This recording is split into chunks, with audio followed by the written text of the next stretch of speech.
சக்தியாய் வேள்வி தீயினில் தோன்றி அருள் தரும் நாகாத்தா ஊன கண்களில் உந்தன் தரிசனம் ஒரு முறையேனும் காண்போமா மாதம் தோறுமே அமாவாசையில் வேள்வி ஜுவாலையில் பிரத்யங்கரா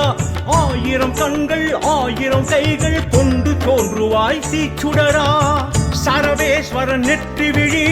உக்கிரமே பிரத்யங்கரா வரமிளகாய் நெய்யுடனே சேர்த்தேனே பிரார்த்தனையா ஆலிலையாலே பஞ்ச பாண்டவர் அமாவாசையின் வேள்வியிலே வாழைப்பழத்தோடு உப்பிலாதவடை தேனும் ஏற்றருள் புரிந்தாயே மலாலினத்தம் மங்கள வேள்வியில் மஞ்சள் குங்குமம் தருவாயே கராளி உன்னால் கஷ்டங்கள் நீங்க ஏவல் செய்வினை வெல்வோமே